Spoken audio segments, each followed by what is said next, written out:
सबको जय मसीह की। हालेलुया, आमेन। एक और इतवार का दिन परमेश्वर ने हमारे जीवन में दिया है, आमेन। अब जनवरी का महीना है, ये तीसरा इतवार है और ये तीसरा इतवार का दिन प्रभु की उपस्थिति में हम आए हैं।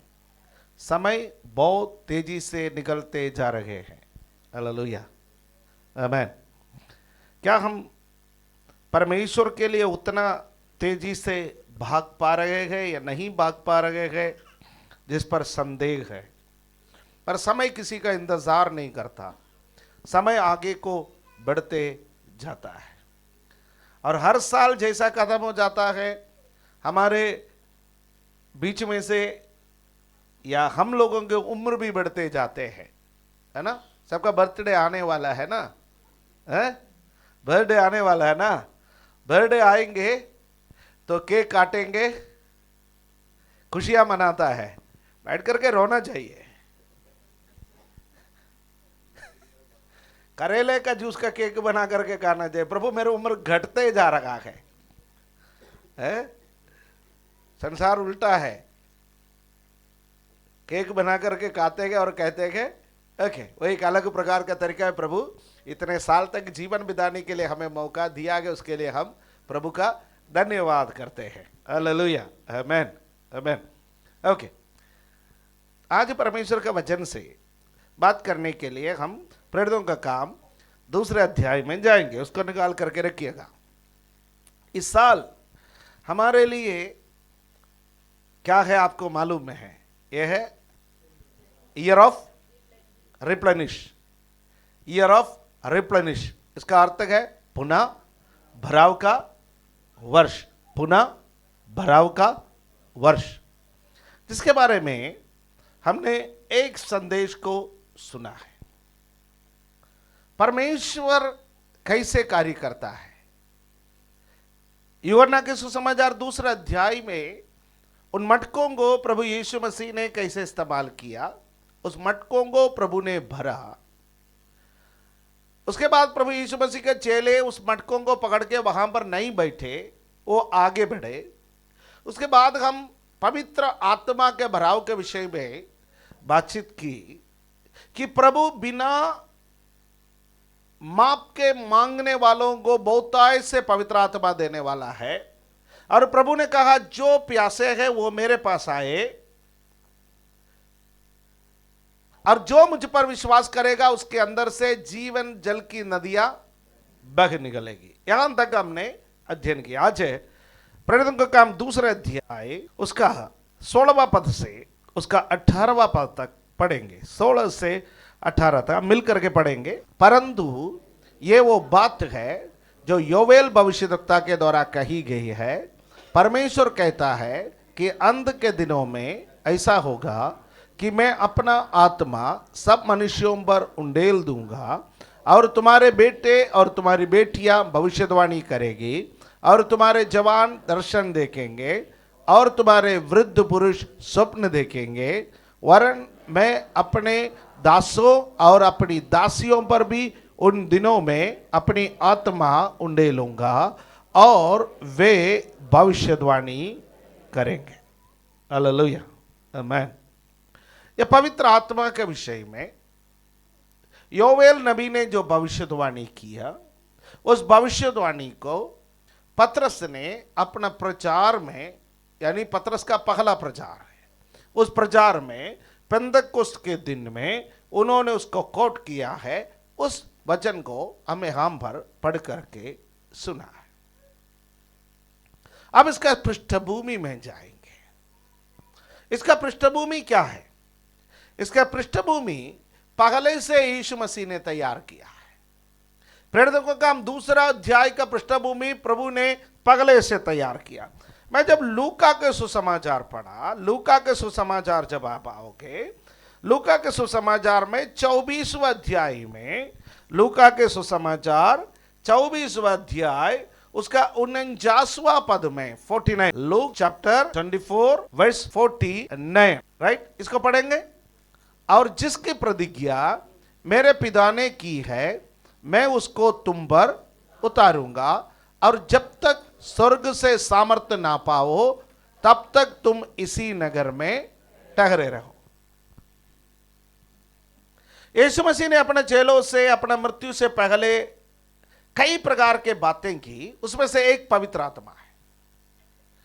यूहन्ना के सुसमाचार उसका 13वां अध्याय, 14वां अध्याय, 15वां अध्याय, 16वां अध्याय, इन अध्यायों को जब हम पढ़ते हैं, यीशु मसीह ने पवित्र आत्मा के बारे में वादा किया और चेलों से कहा है, मेरा जाना तुम्हारे लिए लाभ है, मैं जाएगा, एक सहायक आएगा, वो सहायक सदैव तुम्हारे साथ रहेगा, पवित्र आत्मा तुम्हारी अगुवाई करेगा, वो सत्य का आत्मा कहलाएगा, वो तुम्हें मार्ग बताएगा, वो मेरे बारे में तुम्हें बताएगा, तुम्हें व्यतीत होने का या चिंतित होने का कोई जरूरत नहीं है। पर चेलों को समझ में नहीं आए। चेले भी हमारे समान थे। प्रचार तो सुनता है, बहुत उत्साहित हो जाता है और बड़ा निर्णय लेता गया, आज से प्रभु के लिए मर मिटने के लिए तैयार है। जैसा जैसा हम चार दीवारी से बाहर चला जाता है, जैसा जैसा अगला दिन काम पर चला जाता है, संसार में चला जाता है, हमारा निर्णय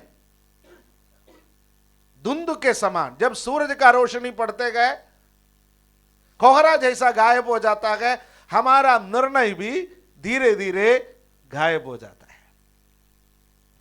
यीशु मसीह के चेले भी वैसे ही थे, हमारे समान थे। वे लोग भूल जाते थे, नजरअंदाज करते थे, जानबूझ के गलतियां करते थे।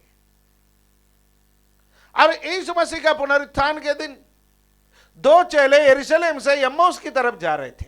वही लूका 24वां अध्याय का कहानी है। उन दोनों को वापस पकड़ के लाने के लिए प्रभु को उनके संग चलना पड़ा। अद्भुत परमेश्वर है, अद्भुत परमेश्वर, अद्भुत परमेश्वर। मेरा जैसा कोई होता तो प्रभु, मेरा जैसा कोई होता तो प्रभु कहते जा मरने दे, जहां जा रहे जा। मैंने कितने बार बोला, मैंने कितने बार प्रचार किया, मैंने कितने बार चेतावनी दी, मैंने कितने बार इनको सुधारने की कोशिश की, पर ये तो सुधरने के लिए तैयार नहीं है। जाने दे, 2 के जगह मैं 20 को चुनूंगा। क्या प्रभु में सामर्थ्य नहीं?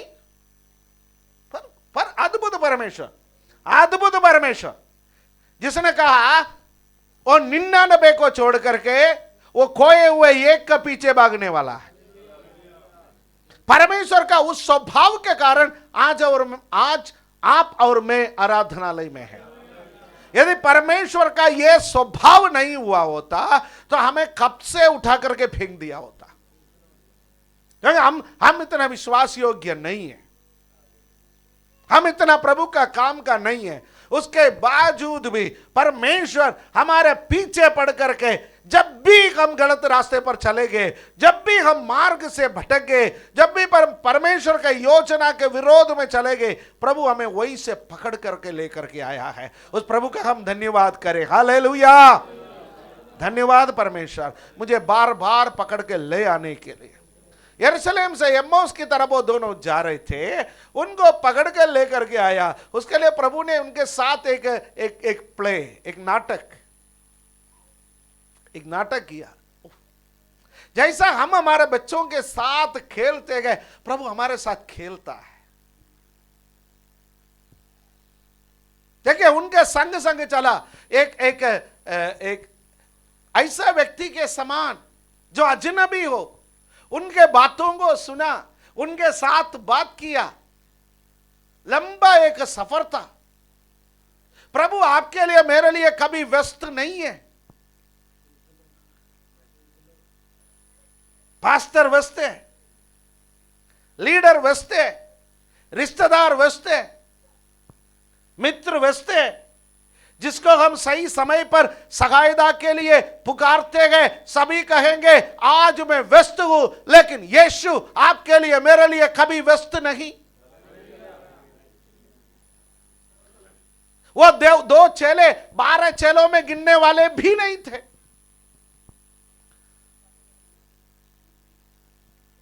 उनके द्वारा कोई चमत्कार हुआ है बाइबल में कहीं लिखा भी नहीं है।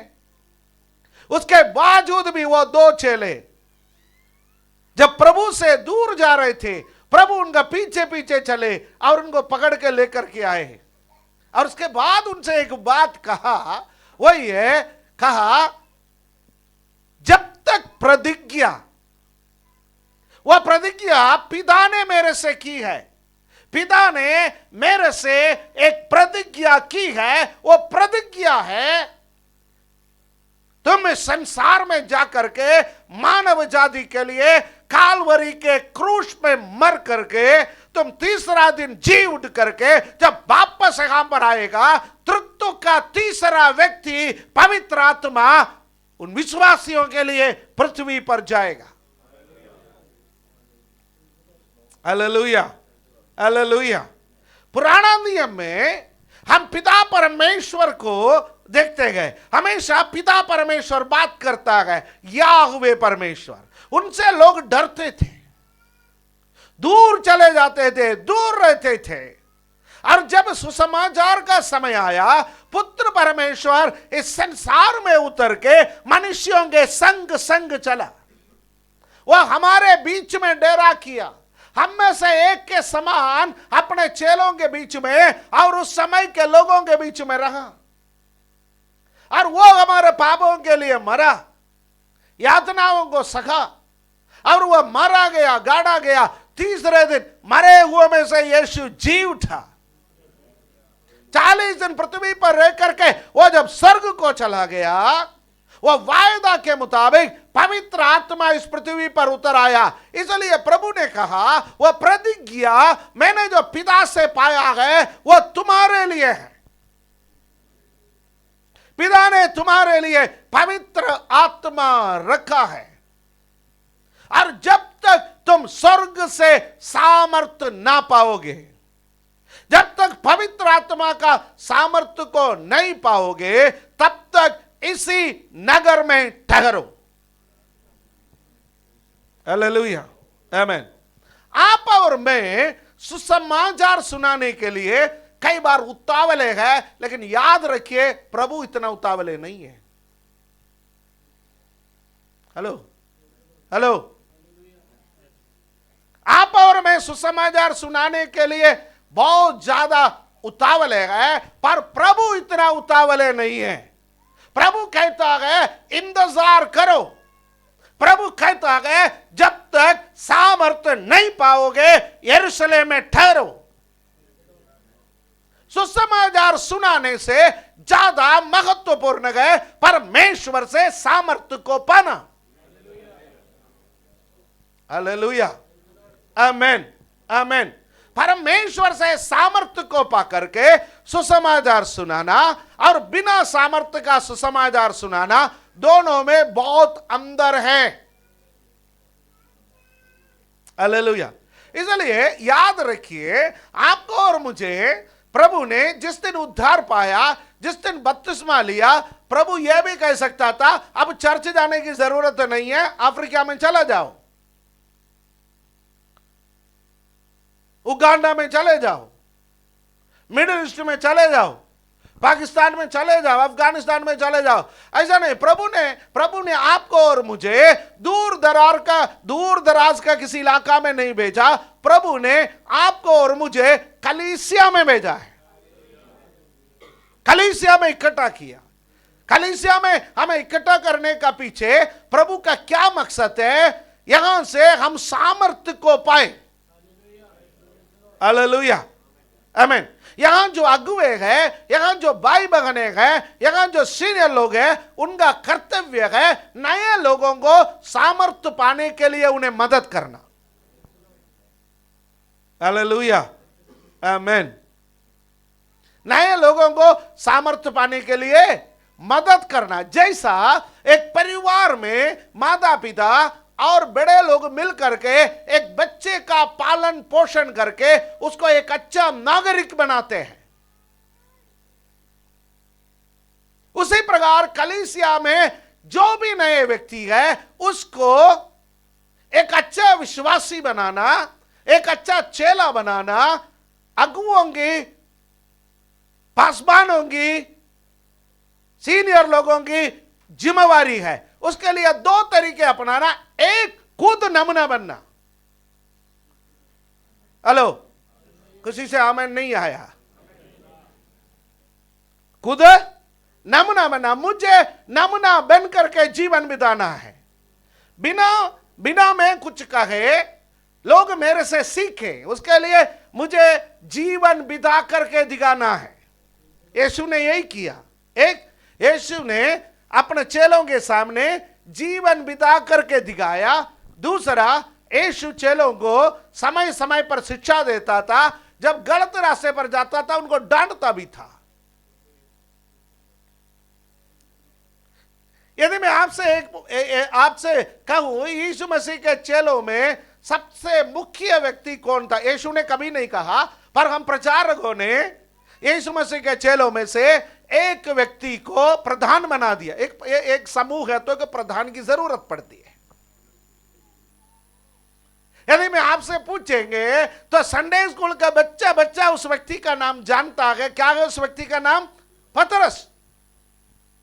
हमेशा पहल करने वाला व्यक्ति, हमेशा पहल करने वाला व्यक्ति। किसी के लिए भी है पानी का ऊपर चलना, वो चलने के लिए तैयार है।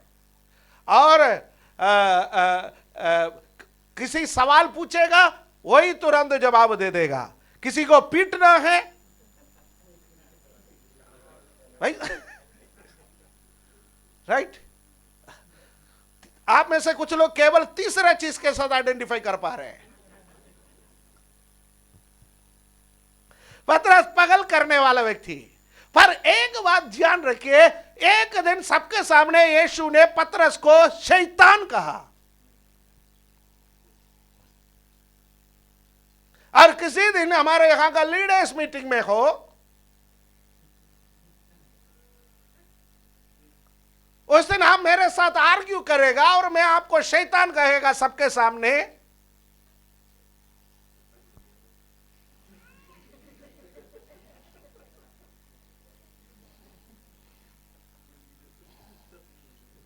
अब नहीं जाओगे, हमें अच्छा नहीं लगेगा। आप मुझे कहोगे तब भी मुझे अच्छा नहीं लगेगा।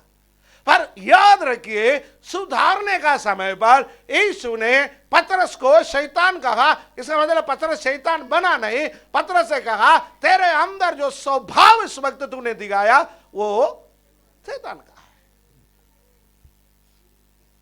साथ लेकर के चला, नमूना बन करके दिखाया, शिक्षा दिया, डांटने के स्थान पर डांटा भी है। यह कलीसिया की जिम्मेवारी है। यह कलीसिया की जिम्मेवारी है। हालेलुया, आमेन, आमेन। और क्यों केवल एक ही काम के लिए स्वर्ग से हर एक व्यक्ति सामर्थ्य पाना। Pastors are not agents. हमें से कई पासवान एजेंट के समान काम करता है। एजेंट, आपको मालूम है कि आप अपनी मार्केट में जाए, मार्केट में दुकानों में एक नाम के साथ साथ लिखे गए ऑथराइज्ड डिस्ट्रीब्यूटर। कभी सुना? हिंदी क्या है? अधिकृत विक्रेता। हिंदी आपको आप में से कई लोगों को हिंदी हमें सिखाना पड़ रहा है। अधिकृत विक्रेता, राइट, ऑथराइज्ड डीलर। इसका मतलब एक मार्केट में, एक बड़े मार्केट में कंपनी 2-3 लोगों को अपने एजेंट बनाता है, अपना ऑथराइजेशन उनको देता है, अधिकृत किया जाता है। हमारा प्रोडक्ट्स आपके जरिए से ही बिकेगा, किसी और नहीं बिकेगा। आजकल कुछ पास्टर्स क्या करता है? आशीष मेरे द्वारा ही आएगा, आशीष मेरे द्वारा ही आएगा। मेरा कोट में है आशीष, मेरा जेब में है आशीष, मेरे रूमाल में है आशीष, मेरा तेल में है आशीष।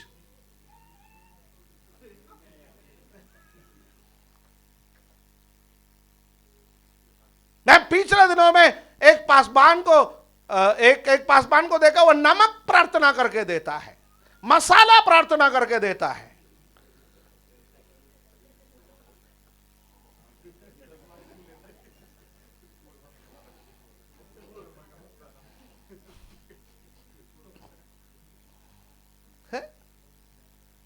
हेलो हेलो, यीशु ने किसी को ऑथराइज्ड डीलरशिप नहीं दिया।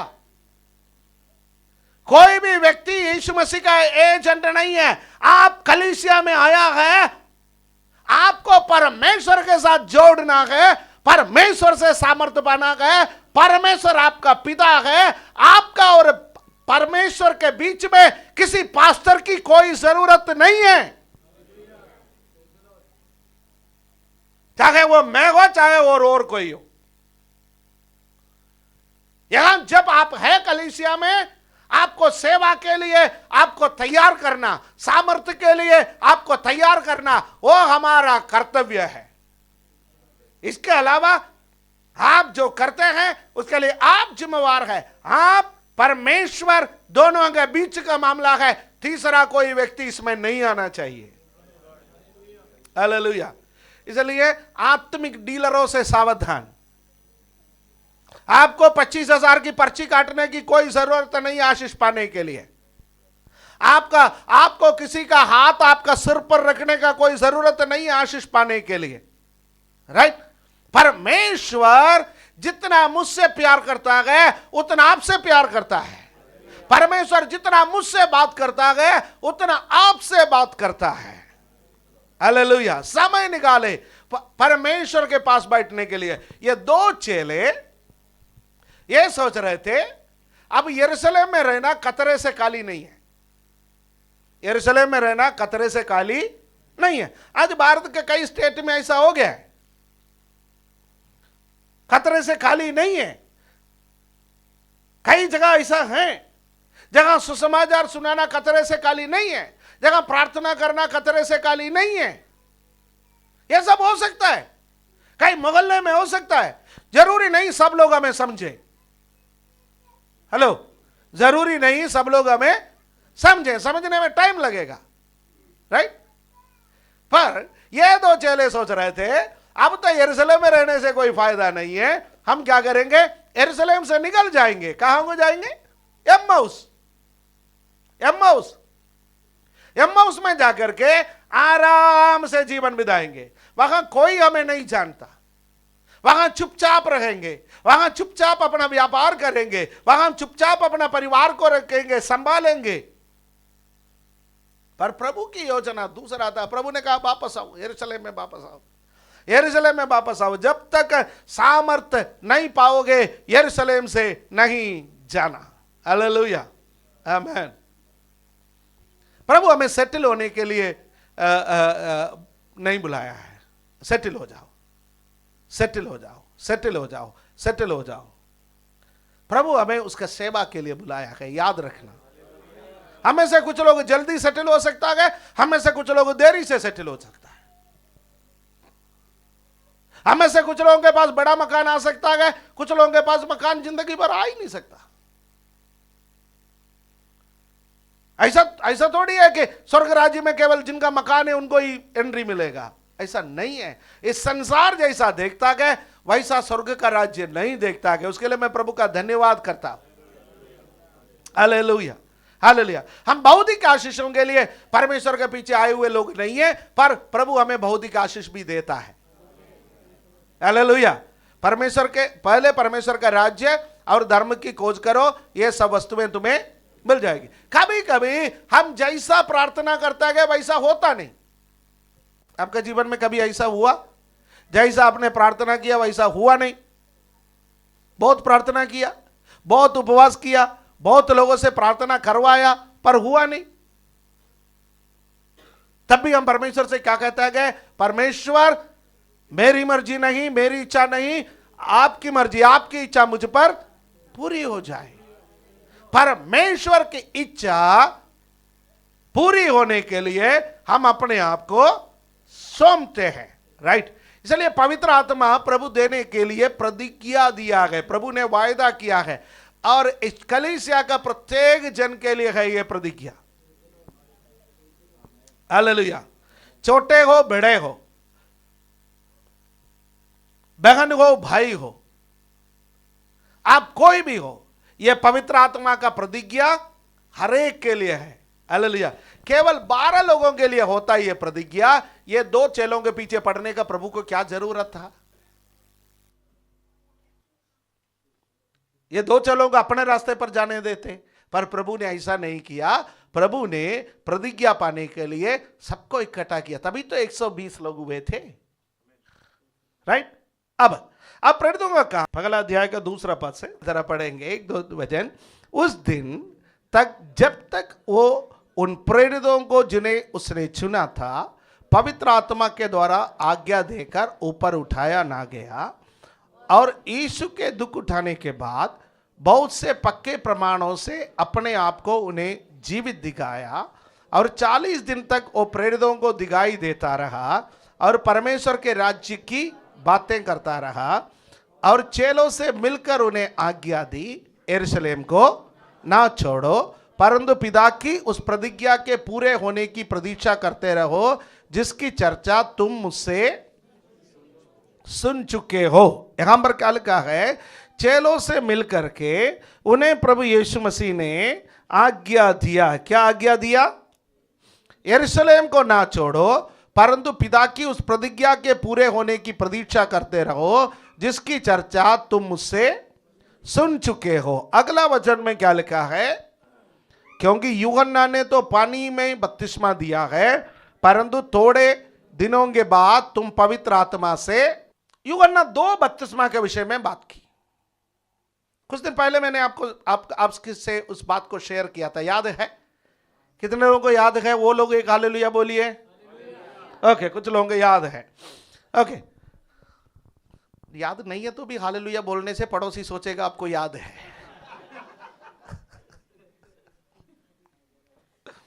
ओके, यूहन्ना ने 2 बपतिस्मा के विषय में बात की। उसमें से एक बपतिस्मा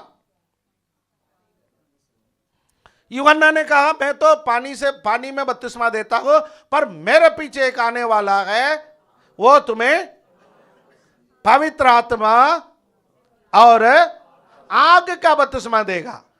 कौन सी बपतिस्मा? पवित्र आत्मा का बपतिस्मा और आग का बपतिस्मा। अब यीशु ने किस बात की जिक्र की? चेलों के सामने ध्यान रखना। पहला अध्याय का 5वां पद में यीशु ने कहा, यूहन्ना ने तो पानी में बपतिस्मा दिया, परंतु थोड़े दिनों के बाद तुम पवित्र आत्मा से बपतिस्मा पाओगे। आग का बपतिस्मा को यीशु ने वहां पर नहीं दोहराया। कारण क्या है? आग का बपतिस्मा क्या है? आग का बपतिस्मा क्या है? वो यूहन्ना ने स्वयं वहां पर बताया था। पवित्र आत्मा का बपतिस्मा क्या है और आग का बपतिस्मा क्या है? आग का बपतिस्मा में क्या होता है? कटनी के दिन गेहूं को अलग रखेगा, भूसी को अलग रखेगा। गेहूं को खलिहान में इकट्ठा करेगा और भूसी को जला दिया जाएगा। राइट? तो आग का बपतिस्मा क्या है? जलाने की चीज है। जलाता कहां पर है? नरक में है। आग का बपतिस्मा किसी को चाहिए? बेचने वाले बहुत है। कुछ लोग प्रॉफिट बोलते गए, आग का बपतिस्मा बेच रहा है। कुछ लोग अपोस्तल बोलते गए, आग का बपतिस्मा बेच रहा है। आग का बपतिस्मा किसी को चाहिए? नहीं। हमको कौन सी बपतिस्मा चाहिए? राइट? यूहन्ना ने कहा वो पवित्र आत्मा का बपतिस्मा देगा। यदि तुम पवित्र आत्मा का बपतिस्मा नहीं पाओगे तो एक बपतिस्मा रखा है। भाई साहब, बात तो बिल्कुल साफ। स्वर्ग नहीं जाओगे तो फिर कहां जाएगा? बोलने का क्या जरूरत है? भाई बोलेगा तो आप आते, इसलिए मत बोलो। पर सबको पता है स्वर्ग नहीं जाएगा तो फिर कहां जाएगा? तीसरा कोई स्थान है? अभी तक बना नहीं है, राइट? या तो स्वर्ग, नहीं है तो नरक। या तो पवित्र आत्मा का बपतिस्मा, नहीं है तो आग का बपतिस्मा। हमको कौन सी बपतिस्मा चाहिए? पवित्र आत्मा का बपतिस्मा चाहिए। हालेलुया। और यह पवित्र आत्मा का बपतिस्मा कौन देता है? यीशु देता है, क्योंकि पिता का प्रतिज्ञा है पवित्र आत्मा का बपतिस्मा। क्योंकि यूहन्ना ने तो पानी में बपतिस्मा दिया है, परंतु थोड़े दिनों के बाद तुम पवित्र आत्मा से बपतिस्मा पाओगे। हालेलुया, आमीन। यानी यरूशलेम से यम्माउस में जो चेले जा रहे थे, उनको यीशु पकड़ के लेके आया। उनसे यीशु ने कहा, तुमको क्या मिलेगा? पवित्र आत्मा का बपतिस्मा। तुमको पवित्र आत्मा मिलेगा। इसलिए प्लीज मत जाओ, चर्च छोड़ो मत, यरूशलेम मत छोड़ो, संगति मत छोड़ो, कलीसिया मत छोड़ो, लगे रहो। हालेलुया, आमीन। लगे रहो, विश्वास में बने रहिए। हमको क्या मिलने वाला है? पवित्र आत्मा। आमीन। और 12 चेले जब वे इकट्ठे थे, यीशु मसीह ने उनसे भी कहा, तुमको पवित्र आत्मा का बपतिस्मा मिलेगा। अब ये सारे चेले इकट्ठे थे, सारे चेले इकट्ठे थे। ओके, अब प्रेरितों का काम पहला अध्याय का 15वां। उन्हीं दिनों में पतरस भाइयों के बीच में जो 120 व्यक्ति के लगभग इकट्ठे थे, खड़ा होकर 120 लोग, ये यही पतरस सब लोग चुप रहते गए। फिर कौन बोलता है? पतरस। इसलिए वो चेलों में मुखिया बन गया है। लीडरशिप, इनिशिएटिव लेता है, निर्णय लेता है। निर्णय कई बार गलत भी हो सकता है। ऐसा तो नहीं है ना पतरस ने अपने जीवन में केवल सही सही निर्णय लिया है। पतरस का कुछ निर्णय गलत भी था। मछली पकड़ने के लिए गए, औरों को भी साथ लेकर के गए, यीशु पीछे गए। कितने बार हम गलत निर्णय लेकर के औरों को भी प्रभावित करके लेकर के गए, पर यीशु हमारे पीछे गए। अब ऐसे कुछ लोग सोचता है कि चाहे मैं कुछ भी गलत काम करूं, यीशु पीछे आएगा, मुझे छोड़ेगा नहीं, पीछे आकर के मुझे पकड़ के ले जाएगा, किसी दिन तलवार भी लेकर आएगा। इसलिए जानबूझ के गलत काम नहीं करना, जानबूझ के गलत काम नहीं करना, बार बार गलत काम नहीं करना। प्रभु में बने रहना है, प्रभु में बने रहना है, राइट? हालेलुया, आमीन, आमीन। ओके, अब यहां पर 120 लोग इकट्ठे होकर थे, तो पतरस उनके बीच में खड़ा हो गया। उसके बाद उन्होंने वहां पर एक काम किया। 26वां आयत तक पढ़ने का समय एक काम किया। वहां पर 12 चेलों में से एक व्यक्ति उस वक्त उनके बीच में नहीं थे। कौन था वो व्यक्ति? यहूदा इस्करियोती। यहूदा इस्करियोती। वो कहां गया हुआ था? वो आत्महत्या कर लिया, खत्म हो गए। यीशु मसीह का इनकार किया। यीशु मसीह को इनकार करने के बाद उसने खुद आत्महत्या कर लिया। तो 12 लोग में से 11 ही रहे। और पतरस कहने लगे, प्रतिज्ञा 12 को मिला। पहला अध्याय में प्रतिज्ञा 12 को मिला, पर हम में से 11 लोग ही हैं। जब यूहन्ना के सुसमाचार में प्रतिज्ञा तुमको मिलेगा, तुमको मिलेगा, तुमको मिलेगा बोला, तब 11 नहीं थे, हम 12 थे।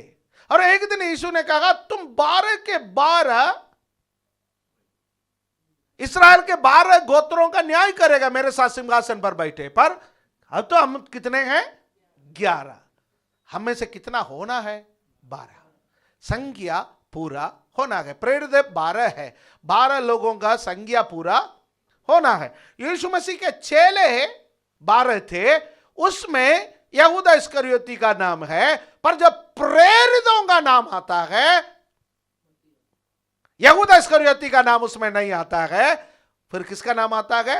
मत्तियास का नाम आता है। अब समझे नहीं समझे?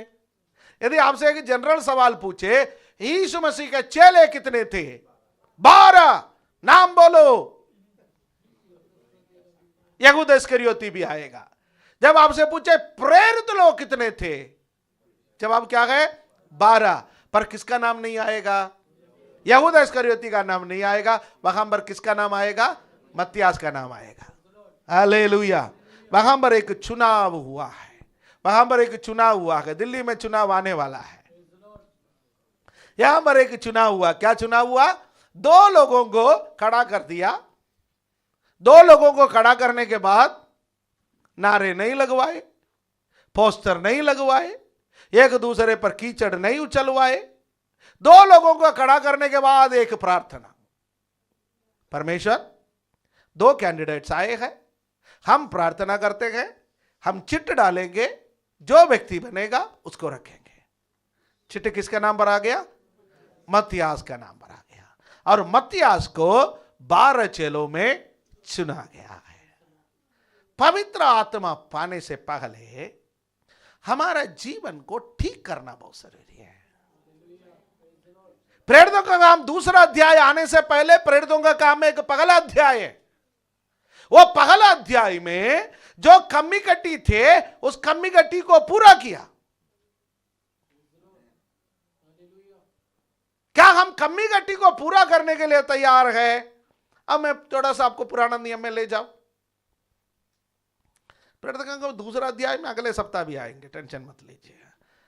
अब हम जाएंगे राजाओं का पहला पुस्तक, राजाओं का पहला पुस्तक। ये कह करके मैं समाप्त करूंगा, ठीक है। मैं 2 अध्याय में अगले सप्ताह आने की कोशिश करेंगे। हमारा तो पार्ट 1, पार्ट 2, पार्ट 10, पार्ट 12, पता नहीं कहां कहां पार्ट और है। पहला राजा 18वां अध्याय, 1 किंग्स चैप्टर 18। हालेलुया, आमीन। 29 से यहां क्या लिखा है, वे दोपहर भर ही क्या वरन भेंट चढ़ाने के समय तक नबूवत करते रहे, परंतु कोई शब्द सुनना पड़ा और ना तो किसी ने उत्तर दिया ना कान लगाया। पृष्ठभूमि बाइबल पढ़ने वाले लोगों को मालूम है, फिलहाल मैं पृष्ठभूमि में नहीं जा रहा हूं। उसका अगला, तब एलिया ने सब लोगों से कहा मेरे निकट आओ, और सब लोग उसके निकट आए। तब उसने यहोवा की वेदी की जो गिराई गई थी मरम्मत की। हेलो, वेदी जो गिराई गई थी मरम्मत की। पुनः भराव का इस वर्ष में जितने वेदियां गिराई गई है उसका पुनर्निर्माण करना है।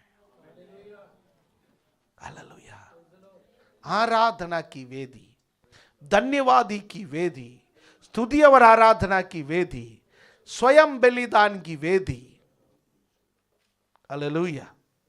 जितना वेदी हमारे जीवन में गिराए गए हैं, उद्धार पाने के समय वहां पर था, बपतिस्मा लेने के समय वहां पर था, पवित्र आत्मा का अभिषेक पाने के समय वहां पर था, पर समय निकलते निकलते निकलते निकलते ये वेदियां गिराई गई है।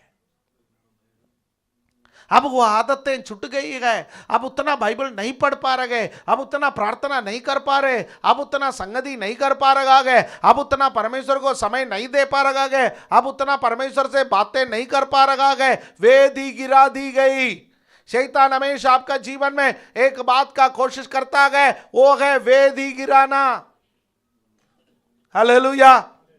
ये इज़राइल में चल रहा है, यह इज़राइल में चल रहा है। शमूएल के समय वहां पर एक वेदी था, उस वेदी पर निरंतर आराधना चलता था। शायद शाऊल के समय पर भी वो वेदी था, शायद आराधना उतना नहीं चला, पर दाऊद के समय पर वहां पर एक वेदी था, निरंतर आराधना चलता रहा। सुलेमान के समय पर एक वेदी था, आराधना चलता रहा, पर सुलेमान का बेटा आया, 2 गोत्र को लेकर के अलग हो गया। यह 10 गोत्रों का हिस्सा है। सुलेमान का दास वहां पर आया, यरोबाम, उसके पीछे जितने भी राजा वो आए, सबने उस वेदी को अपने अपने तरीके से गिराए, पर यहां में एक एलिया, एक व्यक्ति उस वेदी का मरम्मत के लिए खड़ा हो रहा है, तैयार है। सब लोग छोड़ देंगे, सब लोग विश्वास छोड़ेंगे, आप अकेला है तब भी खड़े रह सकते हैं। ये चार दीवारी के अंदर हालेलुया बोलना आसान है। जिस दिन रिश्तेदार घेर लेंगे तो क्या करेगा? जिस दिन रिश्तेदार बोलोगे आपको छोड़ देंगे, क्या करोगे?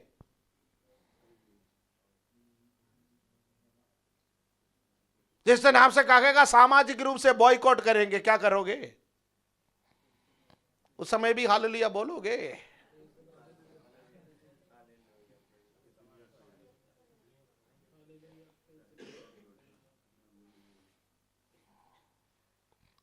बोलिए प्रभु हम कमजोर हैं, हम कमजोर हैं, हम कमजोर हैं। हमें एलिया के समान बनना है, हमें एलिया के समान बनना है। वेदी गिराने के लिए सैकड़ों होंगे, पर बनाने वाला केवल एक ही होगा। आप वो एक बनना, मुझे वो 100 में शामिल नहीं होना। वेदी गिराने वाला 100 लोगों में शामिल नहीं होना। वेदी बनाने वाला वो एक व्यक्ति में बनना चाहता हूं। तमाशा देखने वाला सैकड़ों होंगे, दूर खड़े होकर के देख करके अफसोस जताएंगे, अच्छा था, प्रार्थना चलता था, बहुत बढ़िया था, गिरा दी गई, क्या करेंगे? अफसोस जताने वाले बहुत होंगे, पर बनाने वाला अकेला होगा। आप और मैं वो अकेला है।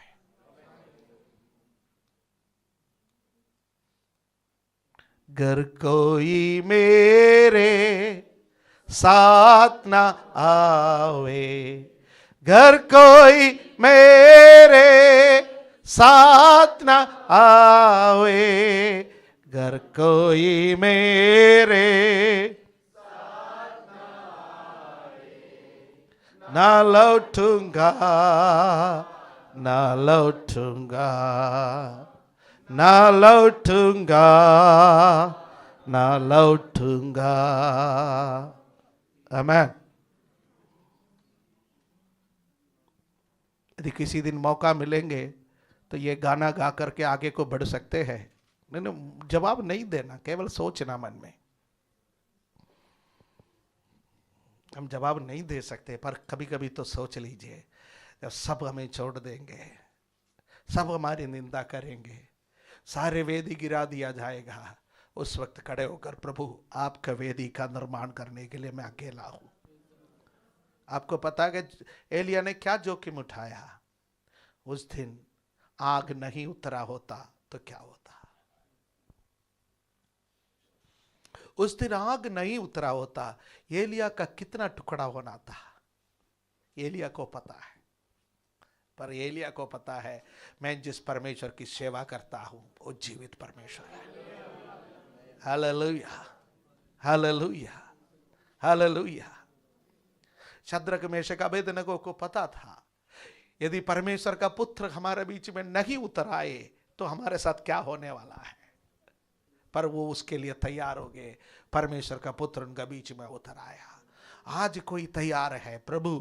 Hallelujah, hallelujah. पवित्र आत्मा तो मिलेगा, पवित्र आत्मा को मिलेगा, पर जीवन में जगह सुधार आना है, जीवन में जगह खड़ा होना है, जीवन में जगह निर्णय आना है, लेना है, जीवन में कहा हमें मजबूत होना है, वो सब करने के लिए पहले तैयार हो जाए। Hallelujah, hallelujah. यीशु ने कमजोर लोगों को नहीं बुलाया है। क्या आप में से कोई कमजोर है? हेलो। फिजिकली आप कमजोर हो सकते हैं, शारीरिक रूप से आप कमजोर हो सकता है, पर आत्मा में हम बलवंत हैं, आत्मा में हम बलवंत हैं। Hallelujah, praise the Lord. रीमाना शकना, प्रभु के उपस्थिति में खड़े हो जाए। मेरे पास समय नहीं है, इतना ही काफी है। उरबा बाबा शकना दिगरा लगरा, प्रभु के लिए समर्पण करें। प्रभु हालेलुया, हालेलुया, हालेलुया। रीमा मामा मामा शकनमा। पवित्र आत्मा पाने के लिए जाने से पहले प्रेरितों ने जगह पर जीवन में एक सुधार लाना था, जगह पर टूटा हुआ अवस्था था, जगह पुनः भराव करना था, उसको किया है। पुनः समर्पण करना था, किया है। हम 12 थे, अभी भी हम 12 ही रहेंगे। हमारे बीच में एक कम है तो उसको चुनेंगे। जब एलिया को बलिदान चढ़ाना था, स्वर्ग से आग उतारना था, उन्होंने देखा वेदी टूटी हुई है, वेदी हालेलुया कमजोर पड़ी है, पर उस वेदी का उन्होंने पुनर्निर्माण करने का निर्णय लिया। वो अकेला था, पर सैकड़ों के खिलाफ, हजारों के खिलाफ अकेले खड़े होने के लिए वो तैयार हो गया, क्योंकि उनको मालूम था परमेश्वर उनके साथ है। आज मेरे देश के लिए, मेरे समाज के लिए, मेरे लोगों के लिए, मेरे शहर के लिए प्रभु मुझे खड़ा कर दे। ओ रमाना शखना धीरा रगला हरी मामा मामा मामा मामा। आज का ये वचन सबका जीवन में कार्य करे। हम प्रार्थना करें, स्वर्गीय पिता, हम समर्पण करते हैं, ये वचन हमारा हृदय को छू ले, ये वचन निर्णय लेने में हमारी सहायता करे। प्रभु आपने कमजोरों को नहीं चुना, यद्यपि आपका वचन कहता है कि आपने कमजोरों को चुना, पर चुनने के बाद वो कमजोर नहीं रहे। प्रभु चुनने के बाद वो कमजोर नहीं रहे, आपने कमजोरों को बलवंत किया, पतरस जैसा लोगों को मजबूत किया, एलिया जैसा डरने वालों को मजबूत किया। हमें भी मजबूत करे, चाहे कुछ भी हो जाए, आपके लिए खड़े रहने का हिम्मत हमें दे। धन्यवाद देता है प्रभु यीशु मसीह का पवित्र नाम से इस प्रार्थना को मांगते हैं, आमीन।